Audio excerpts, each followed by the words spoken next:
अल्लाह ने आपको सबसे आखिरी नबी की उम्मत बनाया, सबसे आखिरी नबी की उम्मत बनाया। आप उम्मते मोहम्मदिया हो, सबसे आखिरी नबी की उम्मत हो। लेकिन मैदाने महशर में जब जन्नत जाने की बात आएगी तो आए बाद में हो, जन्नत में जाओगे सबसे पहले। ये करम मेरे मुस्तफ़ा का है, ये करम मेरे मुस्तफ़ा का है। लोगों, हमारी कोई औकात नहीं, कोई हैसियत नहीं, हमारा कोई अमल इस काबिल नहीं कि हम जन्नत में जा सकें, लेकिन सिर्फ ये सदका है रहमतुल लिल आलमीन का, महबूब किरदगार का, कि उनके सदक़े में हमें जन्नत में सबसे पहले दाखिला मिलेगा।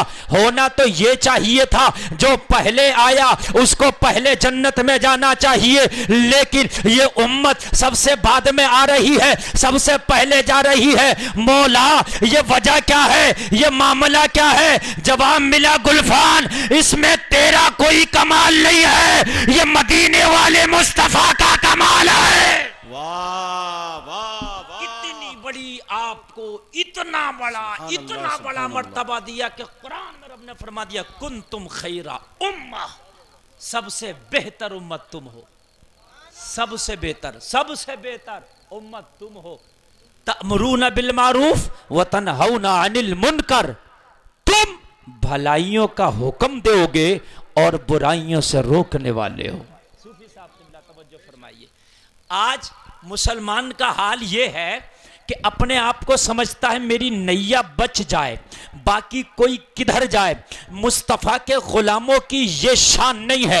लोगों, मुस्तफ़ा के गुलाम अपने लिए नहीं जीते हैं, बल्कि पूरी कौम के लिए जीते हैं। अगर तेरा भाई कोई गलत काम कर रहा है, तेरा भाई अगर कोई गलत रास्ते पर चल रहा है, तो अब कोई नबी आने वाला नहीं है। तुम्ही को बताना होगा, तुम्ही को समझाना होगा कि ये रास्ता गलत है, ये काम गलत है। अगर किसी एक को तू बुरे रास्ते से बचा ले गया तो वो तो जन्नत में जाएगा ही, मगर उसके सदके में अल्लाह तुझे भी जन्नत अता फरमा देगा।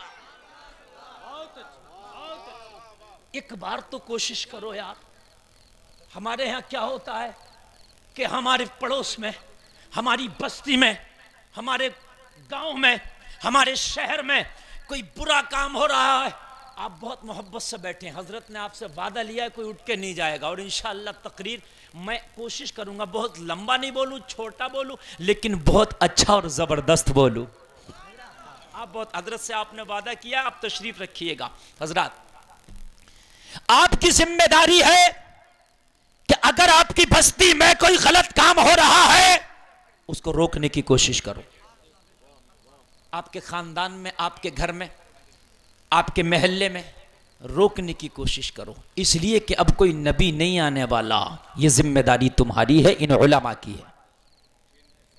और अगर आप उसको बाजू की ताकत से रोक नहीं सकते तो जबान से उसकी मुखालफत करो, यह आपकी जिम्मेदारी है।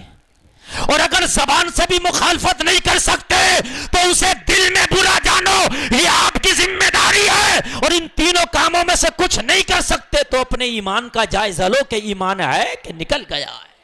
क्या बात है, वाह वाह वाह वाह। आज हमारे यहां पर शादियां होती हैं, शादी में बाजा गाजा डांस पार्टी सारे काम हो रहे हैं, लेकिन फिर भी उस शादी में हम शामिल होते हैं। अगर तू पहले तो अपने रिश्तेदार से उस गाजे बाजे को रुकवा देता, और अगर तेरे कहने से वह ना रुक पाया ना, तो कम से कम तू उसकी शादी में शरीक ना होता। अभी मालूम है बरेली से एक आवाज उठी है, शायद आपके सामने आई हो कि नहीं आई हो। हुजूर साहिबे सज्जादा, हुजूर एहसन मियां किबला एक बारात में शामिल हुए। मालूम है जब उस बारात में शामिल हुए तो उस बारात में डीजा था। आपने फरमाया, ना निकाह पढ़ाऊंगा ना किसी को निकाह पढ़ाने दूंगा जब तक क्या ये बाराती और ये दूल्हा डीजा से तौबा ना कर ले। क्या बात है, क्या बात है। नारे तकबीर, जरा जोरदार अंदाज में नारे तकबीर, नारे रिसालत, मसलके आला हजरत मुफ्ती गुलफाम रजा साहब किबला। अगर आप लोग अपनी जिम्मेदारी निभाने लगो, और ये उलमा अपनी जिम्मेदारी निभा ही रहे हैं, जो गाजा बाजा नाच तमाशे के साथ शादी करेगा मैं शरीक नहीं हूँगा और उलमा उसका निकाह ना पढ़ाएं तो मैं ये समझता हूँ ये गाजा बाजा इंशाअल्लाह रुक जाएगा, इंशाअल्लाह रुक जाएगा। अभी अभी बता रहा हूँ मैं आपको, अखबार में है ये बात, मैं तो था भी नहीं बरेली में, मैंने अखबार के जरिए पर हजरत ने फरमाया डीजे से जब तक तौबा नहीं करेगा निकाह पढ़ाऊंगा भी नहीं और किसी को पढ़ाने दूंगा भी नहीं। अल्लाह अकबर, अच्छी पहल हजरत ने की, अल्लाह सलामत रखे हजरत को। तौबा किया उसने, उसी वक्त तौबा किया, आज के बाद मेरी नस्लों में भी डीजा नहीं बजेगा हजरत, अब निकाह पढ़ा दीजिए। सुभान अल्लाह, माशा अल्लाह सलामत रखे। शादी करो, तालीम के मामले को आगे बढ़ाओ। बस्ती में कोई बुरा काम हो रहा है रोको, जिम्मेदारी है। रिश्तेदारी में कोई हराम काम कर रहा है रोको, जिम्मेदारी है। तुम्हारे दोस्तों अहबाब में कोई गुनाह कर रहा है रोको, तुम्हारी जिम्मेदारी है। ये कह के तुम नहीं छूट सकते मियाँ मुझे क्या मतलब है यार, इमाम हुसैन तो मदीना शरीफ में तशरीफ फरमा है और यजीद शाम में गुंडागर्दी कर रहा है। हुसैन को क्या जरूरत थी मदीना छोड़ के करबला जाने की, लेकिन जरूरत पड़ी है। अगर कहीं गलत हो रहा है और अगर तेरी ताकत है कि रोक सकता है तो ईमान का तकाजा ये है अपने बिस्तर को छोड़ दे, अपने महराम को छोड़ दे और हराम काम को रोकने के लिए उठ जा। खुदा की कसम यही तो तेरा बेहतर होने का कुरान ऐलान कर रहा है। कुंतुम खैरा उम्मा, सबसे बेहतर उम्मत तू है। बुराइयों का खात्मा करोगे, भलाइयों का हुक्म दोगे। जिंदाबाद जिंदाबाद, क्या पैगाम है मुफ्ती साहब। वाह वाह वाह, अगर ये चीज तुम नहीं कर सकते तो मैदान महशर में तो बताओ मैदान महशर में मुस्तफ़ा को क्या मुंह दिखाओगे।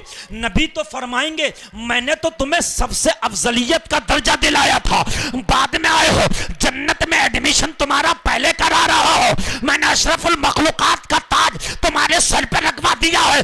मैंने मेरी बारगाह से तुझे क्या ना मिला, लेकिन तेरी भी एक जिम्मेदारी थी। अगर कोई मेरी शरीयत की धज्जियां उड़ा रहा था तो तू कम से कम उसकी मुखालफत करता, लेकिन किया क्यों नहीं? जवाब क्या होगा? अब तुम कहोगे हजरत मैं कोई मुफ्ती नहीं हूं जो इस्लाह कर दूं कौम की, मौलाना महबूब साहब मैं कोई खतीब नहीं हूं जो कौम को खिताब करके उसकी इस्लाह कर दूं। तो कान खोल के सुन, ना तू मुफ्ती है, ना कोई खतीब है, ना तू आलिम है, कौम की इस्लाह नहीं कर सकता, मगर अपने घर का तू चीफ मिनिस्टर है। अपने घर में तो शरीयत मुस्तफा को लागू कर सकता है। अगर तेरी बेटी बेपर्दा बाजार में निकलती है तो अपनी बेटी को कह सकता है ए मेरी बेटी, तेरी आइडियल हैदराबाद की सानिया मिर्जा नहीं बल्कि तुम्हारा आइडियल मदीने की फातिमा ज़हरा है। नारे तकबीर से बोलो यार, नारे रिसालत, मजहबे इस्लाम, मुफ्ती गुलफाम रजा साहब रामपुरी, मसलके आला हजरत, खानकाहे तेगिया यूसुफिया निजामिया। आप कम से कम अपनी बेटियों को तो नबी का कल्चर दे सकते हो, अपनी बेटियों को तो फातिमा का पर्दा दे सकते हो। तुम जमाने के ठेकेदार नहीं मगर अपने घर के चीफ मिनिस्टर हो। कम से कम अपने घरों में इस्लामी कल्चर बना दो, कम से कम अपने घरों का माहौल इस्लामी माहौल पैदा करो। अपनी बच्चियों को पर्दा दे दो। ये बच्चियों के इर्तिदाद की कदम बढ़ते हुए कदम तुम्हें तबाह बर्बाद करके रख देंगे। जमाना इन बच्चियों को एक टुकड़ा दिखा रहा है, जमाना इन बच्चियों को लाल बाग दिखा रहा है। इस्लाम से निकलो, हम तुम्हें तरक्की का रास्ता देंगे। इस्लाम का दामन छोड़ो, हम तुम्हें आगे बढ़ा देंगे, हम तुम्हें तरक्की देंगे। मगर नहीं, खुदा की कसम, ये बेटियों को तरक्की की तरफ नहीं लाया जा रहा है बल्कि भेड़िया शिकारी बन के इनको चारा दिखा रहा है। जो बच्चियों को कहा जा रहा है ना आओ निकल के इस्लाम से तरक्की देंगे, तरक्की देंगे, तरक्की देंगे, आगे बढ़ा देंगे, और ये बढ़ रही हैं अपने रेबल को छोड़ के। जो बकरी रेबल को छोड़ के जाती है वही शिकार होती है। आज बच्चियों की दोस्तियां गैर मुस्लिम लड़कों से चल रही है और वही दोस्तियां इश्क में बदलती हैं और वही इश्क जुनून में बदलते हैं, और जब जुनून चलता है तो शादी भी हो जाती है। किसकी जिम्मेदारी है? कहते हैं कि इस्लाम ने बेटियों का हक मारा नहीं। हम कहते तुमने कितना हक दिया, तुम बताओ। अगर इस्लाम का तरीका और इस्लाम का कानून बेटियों से हटा दिया जाए ना, तो आज भी बेटियों के पास खुदा की कसम बेइज्जती के अलावा बचता कुछ नहीं, कुछ नहीं बचता। आप कहोगे हजरत कैसे, तो हम कहेंगे पहले दुनिया वालों से हम बात करते हैं। जरा तवज्जो करना भाई, ये वक्त ऐसा है कि वक्त भी बूढ़ा होता है, समातें भी बूढ़ी होती हैं, समझ रहे हैं आप? हाँ, इसलिए आप जरा मोहब्बत से सुनेंगे ताकि मैं इत्मीनान के साथ थोड़ी सी गुफ्तगू कर लूँ। अल्लामा महबूब साहब क़िबला बहुत अच्छी निज़ामत करते हैं और जलसे को कामयाब करने के लिए एड़ी चोटी का जोर लगा देते। ऐसे नाजिम की ज़रूरत होती है जलसों को। तवज्जो करना जो मैं आपसे अर्ज कर रहा हूं। अगर इस्लाम का कानून हटा दो आज भी औरत से, तो क्या बचता औरत के पास? जरा तवज्जो करना। जमाना कहता है इज्जत इज्जत, मैंने कहा कौन सी इज्जत की बात कर रहे हैं आप? मुझे बताइए कौन सी इज्जत? कि ये इज्जत कि अगर 26 जनवरी आई तो स्कूलों में लड़कियों से डांस कराया जाता है? अगर नहीं कराया जाता हो तो बताएं मुझे। 15 अगस्त का फंक्शन होता तो लड़कियां डांस कर रही हैं कॉलेजों में, यूनिवर्सिटियों में। ये इज्जत 26 जनवरी को डांस नहीं होना चाहिए था, बल्कि ये बताना चाहिए था कि अशफाकुल्लाह खान ने अपने मुल्क हिंदुस्तान के लिए कैसे कुर्बानी पेश की है। और ये किसी कॉलेज और यूनिवर्सिटी में नहीं बताया जाता है। अल्हम्दुलिल्लाह अगर बताया जाता है तो हमारे मदारिस इस्लामिया में बताया जाता है। 26 जनवरी को हमारे मदरसे में बहुत बड़ा प्रोग्राम होता है, उसमें तकरीरें होती हैं। बताओ भगत सिंह ने क्या किया, बताओ अशफाकुल्लाह खान ने क्या किया, मौलाना मोहम्मद अली जौहर रामपुरी ने क्या किया, मौलाना मोहम्मद अली शौकत ने क्या किया, शेर मैसूर टीपू सुल्तान ने क्या किया? बताओ, ताकि मेरी कौम के बच्चे जागे। अगर मुल्क पर कभी जरूरत पड़े तो अशफाकुल्लाह खान बनके अपनी भारत की हिफाजत के लिए फांसी का पंगा भी चूम ले। क्या दिया तुमने मुझे बताइए? औरत को क्या दिया? बोले हमने जॉब दे दी, हमने तरक्की दे दी, हमने जॉब दे दी। हमने कहा कौन सी जॉब दी है? जब 60 साल की औरत हुई तो तुमने जॉब वापस ले लिया, का रिटायरमेंट ले लो। रिटायरमेंट हो जाता है कि नहीं हो जाता है? रिटायरमेंट। अरे तवज्जो करना मेरे एक एक जुमले पे, तुमने क्या दिया? जब वो बूढ़ी हुई, अरे जवानी में तो आदमी रक्षा चला के खा लेगा, जवानी में तो इंसान मेहनत मजदूरी करके खा लेगा। जब बूढ़ी हुई तो तुमने वो छीन लिया और बाद में छोड़ दिया। मेरे इस्लाम तूने क्या दिया? तो इस्लाम कहता है अब सुनो, जहां बच्चियों को जिंदा दफन किया जा रहा था, जहां बच्चियों को जिंदा गड्ढे में दफना दिया जा रहा था, वही इस्लाम जब आया तो इस्लाम ने ऐलान कर दिया जिसके घर में बेटी पैदा हुई रहमत की निशानी है, और अगर जवान हो जाए शादी कर दो तो हज का सवाब मिलता है, और अगर यही बेटी मां बन जाए तो कदमों के नीचे जन्नत है। सुभान अल्लाह, माशाअल्लाह, वाह वाह वाह। इस्लाम ने क्या दिया है? अगर बूढ़ी हो जाए तो कदमों के नीचे जन्नत है।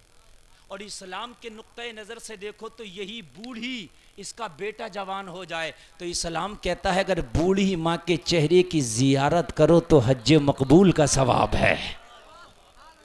यार जितनी उम्र बढ़ रही है इतना ओहदा बढ़ रहा है, जितनी उम्र बढ़ रही है इतना मर्तबा बढ़ रहा है। लोगों, तुम्हें अल्लाह ने बहुत बड़ा मर्तबा दिया है।